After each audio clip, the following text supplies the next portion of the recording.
চুরি করে আনা জাতীয় সঙ্গীত গাইতে চায় না, যারা এই দেশে ভারতের যে আধিপত্যবাদ এটাতে বিশ্বাস করে না, এটার বিরুদ্ধে কথা বলে, তাদের সবারই সমস্যা হয়েছে, এখনও সমস্যা হচ্ছে।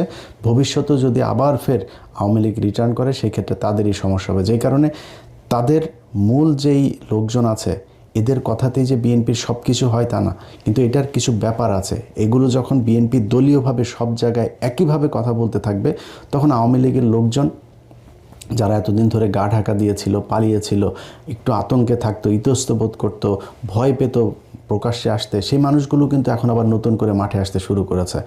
এবং একটা জিনিস মাথায় রেখেন, এই আওয়ামী লীগ তাদের বন্ধু বিএনপিও না, জামাতও না, এনসিপিও না, এই দেশের সাধারণ মানুষও না। তো তাদের শত্রু কিন্তু সবাই। তারা কেউ জামাতের সাথে মিলেছে, কেউ বিএনপির সাথে মিলেছে, যার সাথে মিলেও তাদের উদ্দেশ্য কিন্তু একটাই, জামাতের সাথে থেকে বিএনপিকে পেটাবে, বিএনপির সাথে থেকে জামাতকে পেটাবে, বিএনপির সাথে থেকে এনসিপিকে পেটাবে।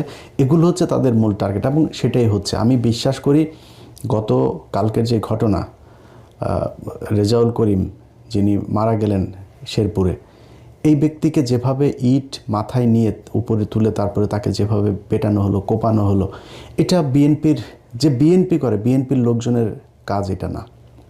বিএনপি জীবনও এত হিংস্র হইতে পারে। নিজের চোখের সামনে দেখা হরতাল তো দেখে এসছে। বিএনপির লোকজন গিয়ে বাসের থেকে আগে মানুষ নামায়, তারপরে মানে ওদের পেছনে যে কোনো সময় পুলিশ আসতে পারে, আওয়ামী লীগের লোকজন আসতে পারে, কিন্তু বাসের থেকে আগে যাত্রীগুলো নামায় তারপরে বাসে আগুন দিয়েছে। এটা বিএনপির আগুন দেয়া। আর আওয়ামী লীগের আগুন দেয়া কোনটা? মানুষকে বাসের ভেতরে রেখে গান পাউডার দিয়ে মারা। এটা সেই আজকে থেকে না, সেই 1996-এর আগে থেকে তারা এগুলো শুরু করেছে। এখনও তারা এগুলো সারা জীবন তারা এগুলোই করবে। প্রতিটা এলাকায় আপনি আওয়ামী লীগের লোকজনগুলোকে আলাদা বাছাই করতে পারবেন খুব ইজিলি। সবচাইতে খারাপ, জঘন্য, হিংস্র এগুলো হচ্ছে আওয়ামী লীগ করে। সো সেই মানুষগুলোকে আপনারা দলে নিয়েছেন। নেওয়ার কারণে কি হলো? এই যে রেজাউল করিমের যে ঘটনাটা ঘটলো, এটা সেটার একটা প্রেক্ষিত। আমি এটার বাইরে কোনো কিছু মনে করি না।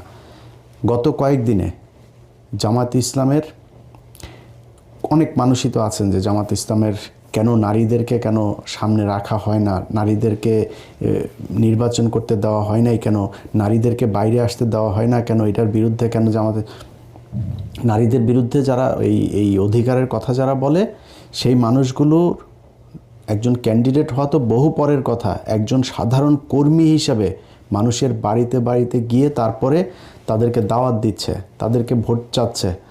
এইটার জন্য তাদের